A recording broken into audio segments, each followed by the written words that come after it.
Selamat pagi, shalom semuanya. Mari kita memuji Tuhan.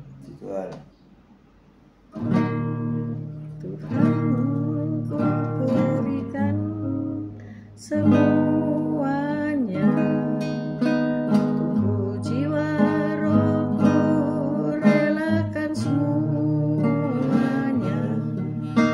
Ku ingin menyenangkanmu selalu, kan selalu ku jawab panggilanmu.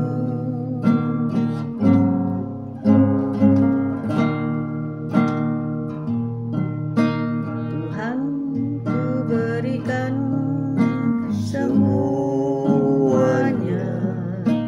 tubuh, jiwa, rohku, relakan semuanya. Ku ingin menyenangkanmu selalu, kan selalu ku jawab panggilanmu. Ajari aku mengerti perasaanmu, mengerti detak jantungmu. Biarkan aku punya keintiman hanya denganmu, sampai kau dapati hatiku seirama dengan hatimu. Tuhan, ku berikan semuanya,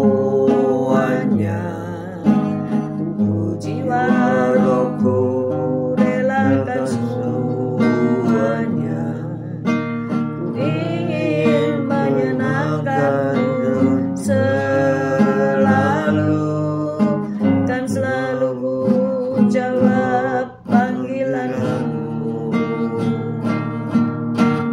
Ajari aku mengerti perasaanmu, mengerti detak jantungmu.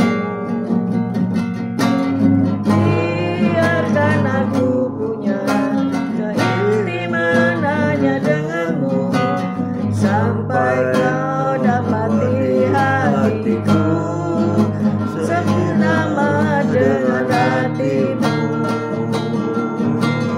Ajari aku mengerti perasaanmu,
pagi Tuhan Yesus, Kau baik, Kau sungguh Allah, Kau sungguh sangat baik.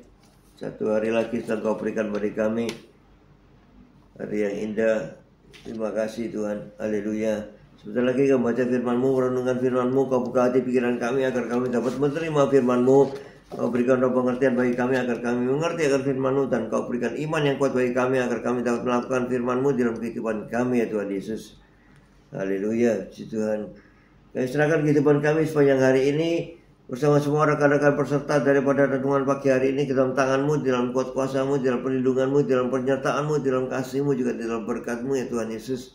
Dan Kau tetap berikan kesehatan, kekuatan bagi tubuh kami agar kami dapat melayani Engkau lebih lagi. Dalam nama Yesus kami sudah berdoa dan mengucap syukur. Amin, amin, amin. Amin, Ya, amin. Tuhan. Shalom, Bu Shalom. Viken, Pak Henry, selamat pagi. CCMI, Bu Foni, Pak Paulus Hartono, Bu Titik Sulistiani, Bu Wanda, Pak Budi Utomo, Bu Yulan, Pak Budi Limanjaya, semua yang sudah bergabung, Bu Saiman, Pak Saiman, Pak Mei, Bu Ruli, Bu Viken, selamat pagi. Bu Tiar, Patrick, Pak Salmon, Pak Martin, Bu Febi, selamat pagi. Semua yang sudah bergabung ya. Potongan rambut baru. Haleluya. Nah, kita baca 1 Petrus 1 ayat 3 sampai 9. 1 Petrus 1 ayat 3 sampai 9 dengan perikop pengharapan iman dan kasih. 1 Petrus 1 ayat 3, demikian bunyi firman Tuhan. Terpujilah Allah dan Bapa Tuhan kita Yesus Kristus, dan yang karena rahmat-Nya yang besar telah melahirkan kita kembali oleh kebangkitan Yesus Kristus dari antara orang mati kepada suatu hidup yang penuh pengharapan, untuk menerima suatu bagian yang tidak dapat binasa, yang tidak dapat cemar, dan yang tidak dapat layu, yang tersimpan di surga bagi kamu, yaitu kamu yang dipelihara dalam kekuatan Allah karena imanmu, sementara kamu menantikan keselamatan yang telah tersedia untuk dinyatakan pada zaman akhir. Bergembiralah akan hal itu, sekalipun sekarang ini kamu seketika harus berduka cita oleh berbagai-bagai pencobaan.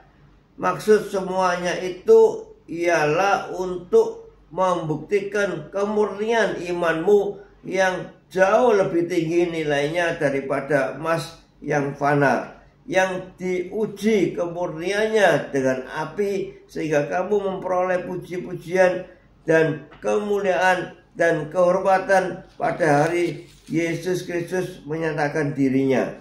Sekalipun kamu belum pernah melihat Dia, namun kamu mengasihinya, kamu percaya kepada Dia, sekalipun kamu sekarang tidak melihatnya.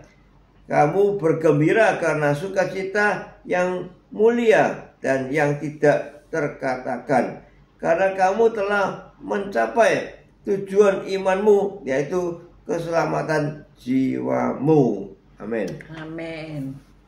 Bu Saiman pangling ya sama Pak Gem. Kelihatan lebih muda ya. Puji Tuhan. Biasa dipanggil Pak, sekarang dipanggil Koko. Hidup dengan iman yang penuh. Bagaimana kita hidup di dunia ini? Punya iman enggak ya? Ya. Selamat pagi Esther, Sepsi, dan Pak Anton. Ada sebuah keluarga yang mempunyai seorang putra yang sudah 3 tahun berbaring berbulan-bulan di rumah sakit. Namanya yang sakit itu pria ya, namanya Siloh. Dan ibunya namanya Seti.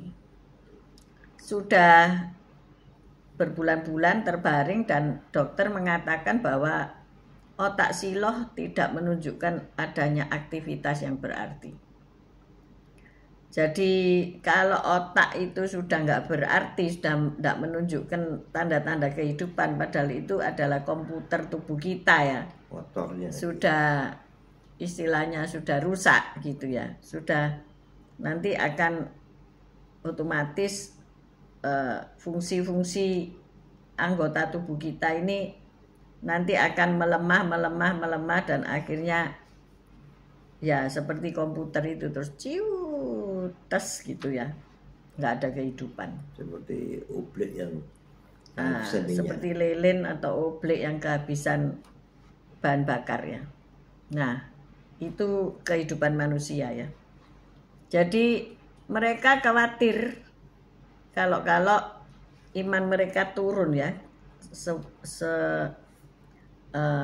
Kedua orang tua ini yang menderita karena anaknya sakit itu takut kalau imannya menurun ya. Tidak percaya penuh kepada Tuhan, tidak percaya kalau Tuhan itu sanggup memulihkan anak yang sakit ini dan mereka dapat membawanya pulang. Jadi mereka sudah pasrah ya. Apabila Allah menyembuhkan dengan cara membawanya pulang kemana? Ke surga ya. Ya mereka pasrah gitu ya. Nah, maka seseorang yang menghibur mereka mengatakan demikian, kamu sudah berserah kepada Allah. Itu iman yang penuh dan benar. Beberapa hari kemudian Allah memanggil pulang putranya yang terkasih ke surga. Mereka bergumul dalam perasaan kehilangan ya. Tetapi ia bersyukur, ibunya yang bernama Seti ini bersyukur kepada Allah dan berterima kasih kepada orang-orang yang telah berdoa bagi mereka. Dan mereka berkata, aku percaya Allah. Allah itu tetap baik dan dia tetap Allah. Amin ya. Siapapun hidup di dunia ini harus bergumul ya, harus berjuang. Tidak ada orang yang hidupnya itu nyaman terus, tidak ada. Mungkin hari ini sampai detik ini ada orang yang tidak merasakan kekurangan ya. Ada orang yang tidak pernah sakit. Ada orang yang tidak pernah menderita. Kalau saya berkata ya belum waktunya aja gitu ya. Tadi pagi Pak Elias sama saya berjalan pagi bersama Pak Henry habis doa fajar di gereja ya. Dan ia berkata tentang rekan kami yang berdoa fajar, ternyata mobil Pajero-nya itu tidak bisa mati ya. Tidak bisa dioper ke posisi parkir. Jadi tuasnya itu macet. Jadi tidak bisa dimatikan. Ya, beliau sempat panik. Pak Elias juga nggak ngerti gimana mengoperasikan mobil otomatis. Dan akhirnya beliau memanggil putranya dan bisa dibereskan. Terus Pak Elias itu komentar, saya pikir orang kaya itu nggak bisa, nggak ada masalah, nggak punya masalah ya.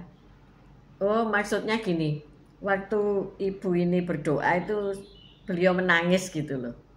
Beliau menangis, bukan menangisi mobil yang nggak bisa jalan itu bukan, menangis karena suaminya menderita sakit jantung ya. Saya memang berkenalan karena orang baru dan merasa ibu ini tidak tenang hidupnya ya. Karena merasa terancam. Suami bisa mati tiba-tiba ya karena ia sakit jantung.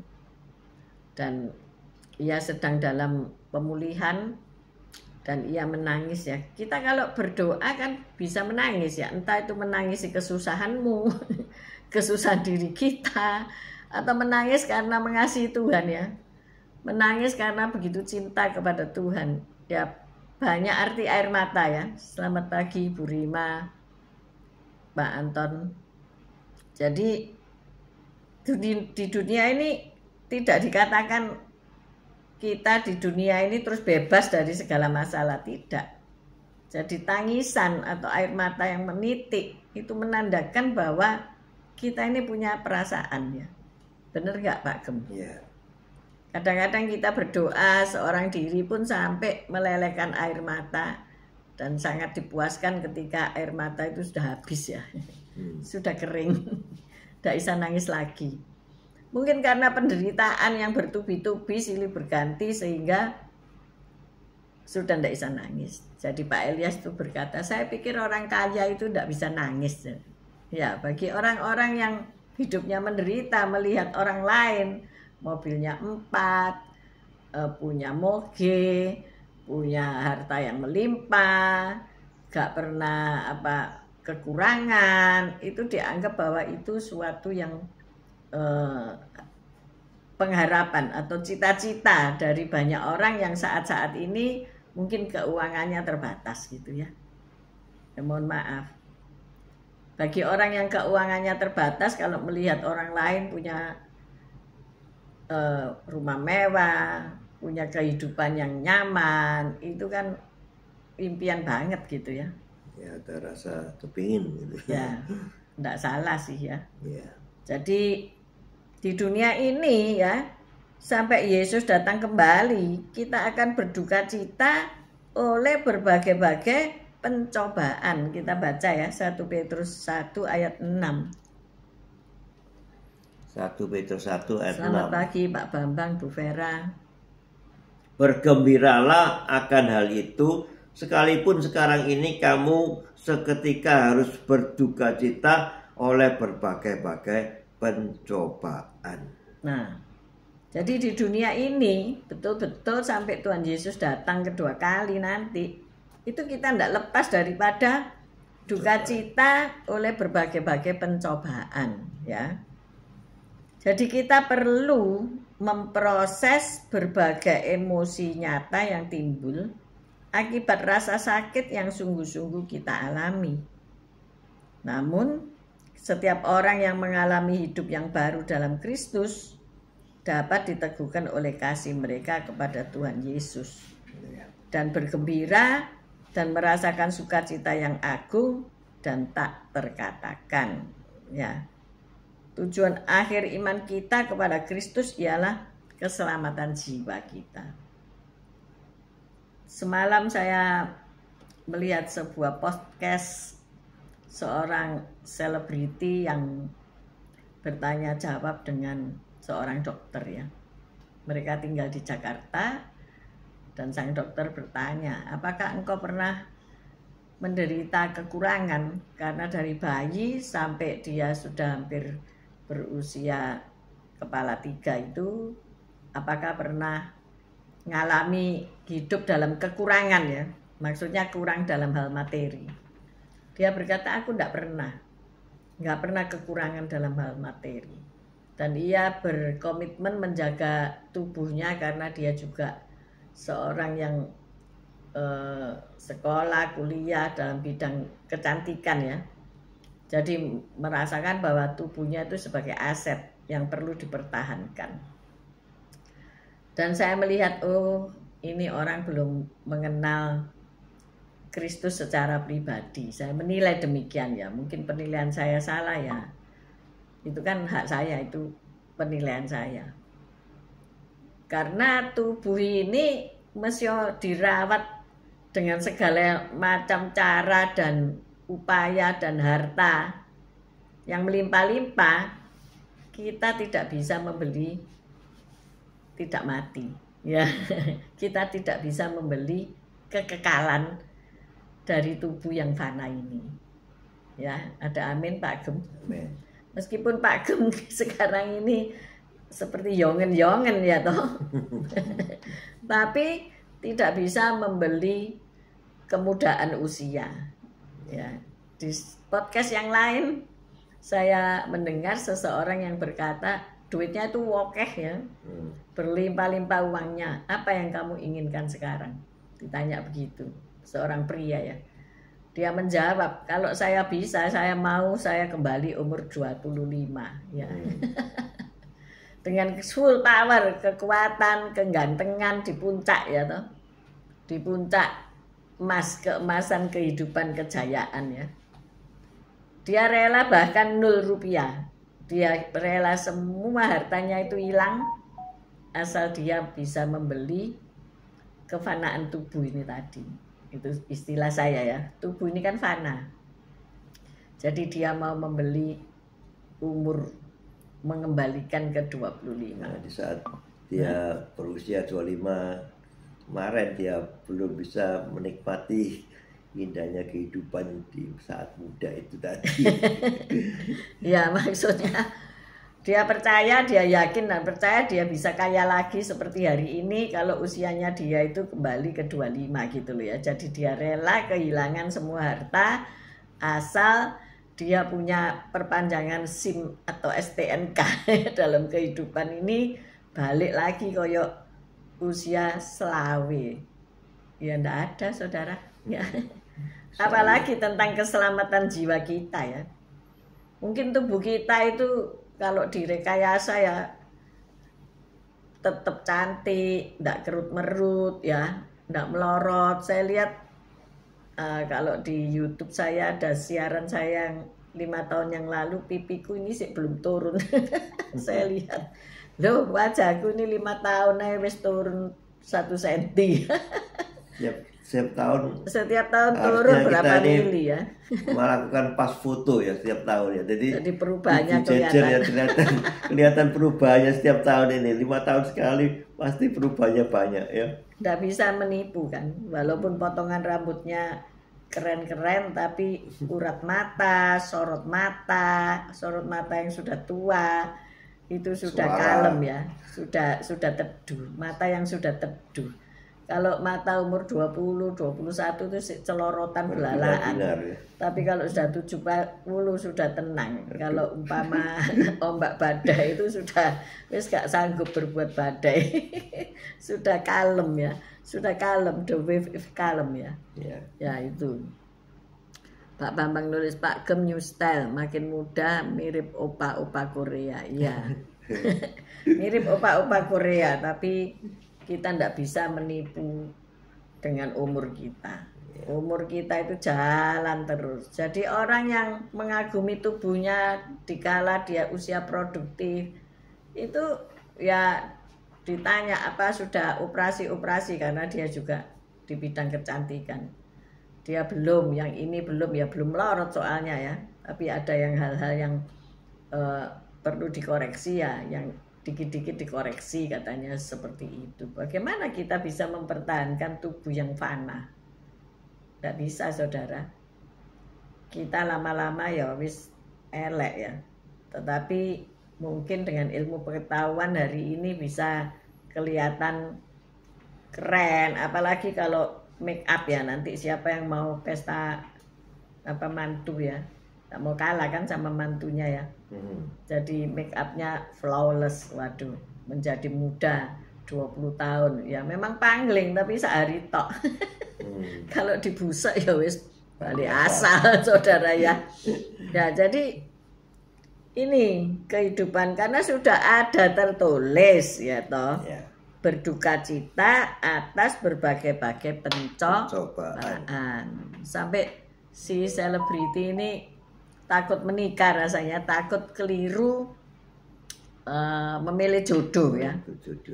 Takut salah kawin, dia ngomong gini, daripada aku salah kawin lebih baik aku ndak kawin. Lah inilah fenomena Gen Z ya. Akhirnya dia bisa juga ndak kawin akhirnya karena syarat untuk memilih pasangan itu terlalu tinggi.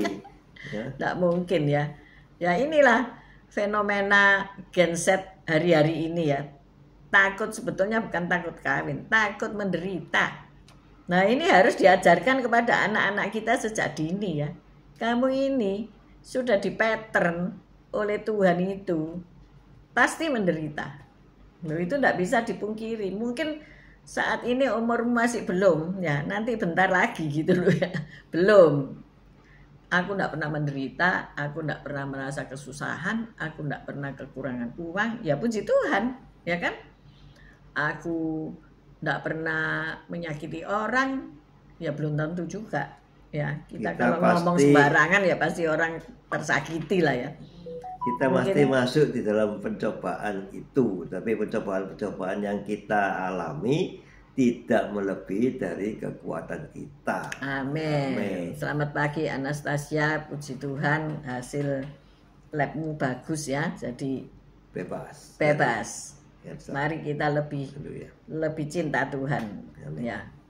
Jadi kembali lagi kepada pergumulan kita di dalam dunia ini, suatu kemustahilan kalau kita ini di dunia ini tidak pernah ngalami penderitaan. Nah ini ya, camkan baik-baik. Jadi kalau kita sawang sinawang saling melihat orang, enak ya Bu Evi itu ya, tidak pernah ini, tidak pernah itu, tidak pernah anu. Dia kan tidak tahu perjuangan kita ya.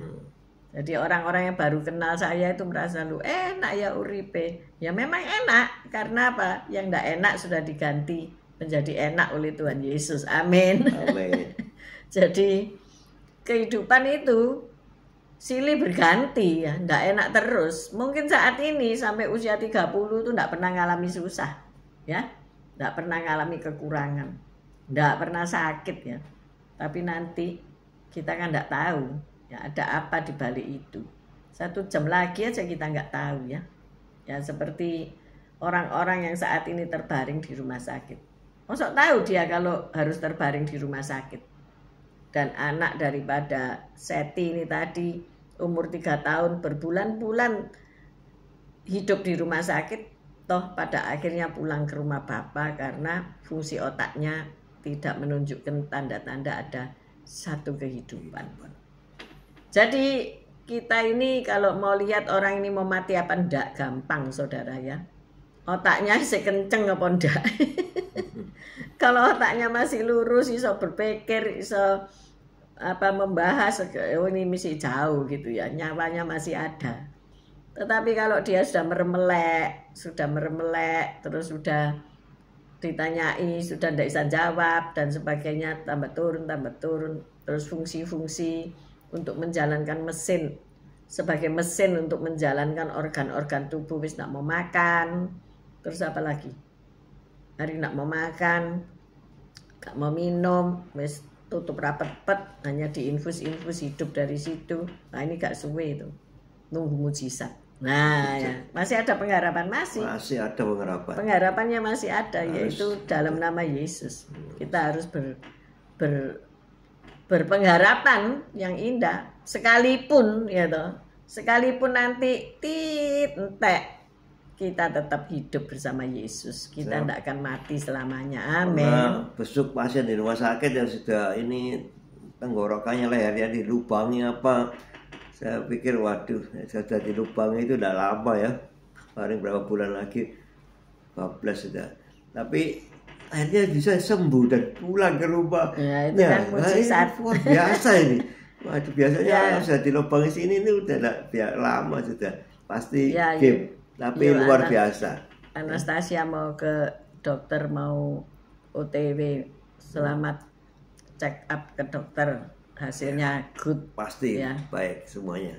Jadi memang kita juga nggak bisa ngomong apa-apa karena sebelum memang tali diputuskan masih ada harapan. Amin. Masih ada harapan.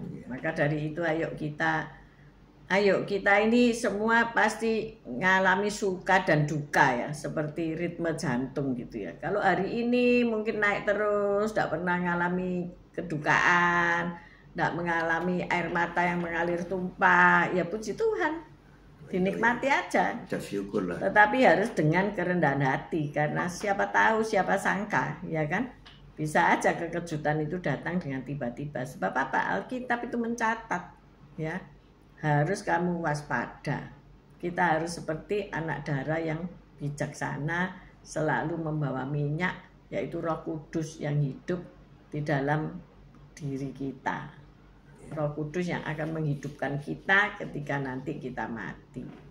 Kita tidak akan hidup selama-lamanya ya, karena Alkitab sudah mencatat di Keluaran itu dicatat umur manusia cuma 120 tahun aja gitu ya. Jadi sampai kapan kita dapat mempertahankan kesehatan kita? Ya maksimal 120 itu saudara, karena sudah dicatat. Kalau di Jepang ada yang 125, 130 ya dapat bonus-bonus lagi karena udara yang bersih, karena makanan yang tidak tercemar, karena bukan makanan buatan, karena alamiah dan bla bla bla. Dan yang terpenting apa? Tuhan kasih kamu kesempatan ya kan, untuk hidup berbuah bagi Tuhan. Lah kalau kita ini keren terus, kan abadi ya, robot berarti ya, bikinan manusia ya. Tetapi itu pun bisa karatan, bisa rusak. Nah, kita ini bikinan Tuhan, kembalikan saja untuk kemuliaan nama Tuhan. Jika kita hidup untuk Tuhan. Jika kita mati pun untuk Tuhan. Jika kita hidup dan mati, semuanya untuk Tuhan. Haleluya, Tuhan. Hebat kan? Jadi enggak usah takut, walaupun keriput kayak kain keluke, tahu kain keluke itu? Kain yang enggak disetrika itu loh ya, anti setrika. Enggak apa-apa, selama roh kita ini hidup, roh kita ini lebih kuat lagi. Tubuh memang lemah ya, ini tangan kan kadang bisa, kadang enggak bisa ya. Jari-jari yang kena kena kekakuan ya namanya udah 71 ya, apa nih Kak kaku. Nah ini ternyata enggak usah diobati saudara, dilatih terus, dilatih juga menggenggam gini, sakit saudara, sakit sekali, tapi harus menahan sakit ya. Saya pikir-pikir enggak ada orang yang enggak mengeluh sakit ya hari-hari ini, bener enggak? Ada yang mengeluh sakit hati karena ditipu temennya. Lagi lebih parah lagi ya, sakit hati itu enggak kelihatan, tapi mungkin hati yang sakit tuh gimana modelnya ya, carut marut gitu ya, berkeping-keping hancur, berkeping-keping gitu ya kalau dikhianati gitu ya. Tetapi ya harus diperbaiki, minta Tuhan hati yang baru dengan cara apa? Mengampuni, melepaskan pengampunan ya, sehingga kita bisa hidup happy gitu ya, enggak takut. Kalau kita melihat baik orang kaya, baik pun orang miskin, semuanya akan mengalami penderitaan itu. Tidak ada orang yang bebas dari derita. Ya maunya kita semua, aku bebas gitu ya, aku bebas gitu ya. Ya itu nanti waktu di Yerusalem baru sudah bebas dari segala-galanya ya, hidup bersama Tuhan aja gitu ya. Nah kalau hari ini masih hidup sama mertua, sama anak-anak sing angel tuturane, sama rekan-rekan yang nanti mungkin bikin kamu sakit hati, sama siapa lagi Pak Gem?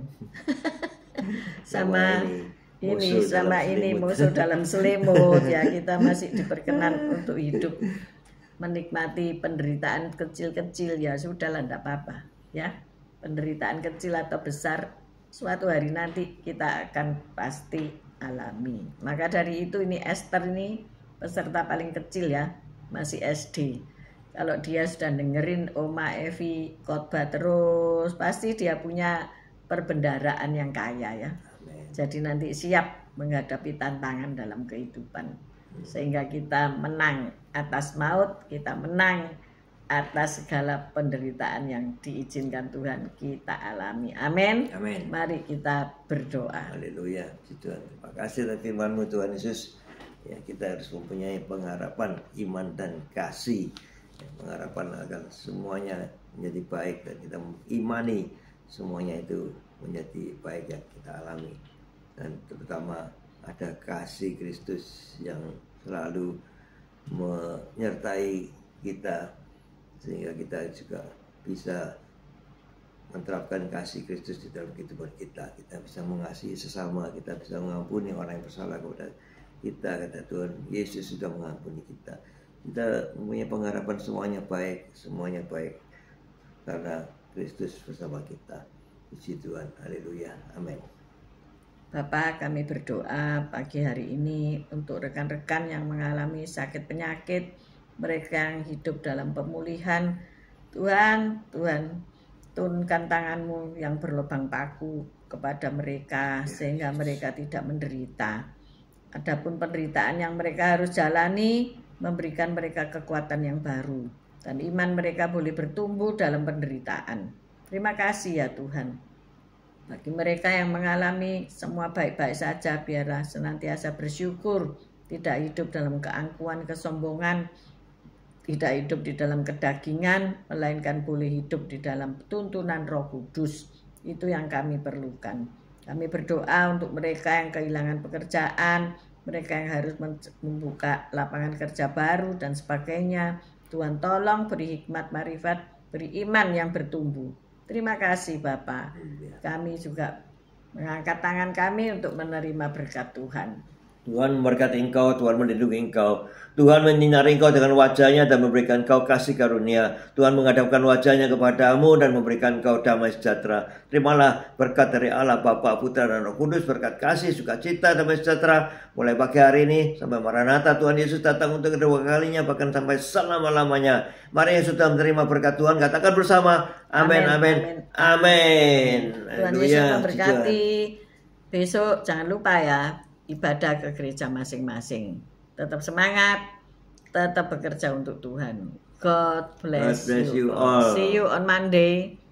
Kita Monday pergi ke pantai. Puji Tuhan. Kita nanti juga ngevlog di pantai. Puji Tuhan. God bless you all.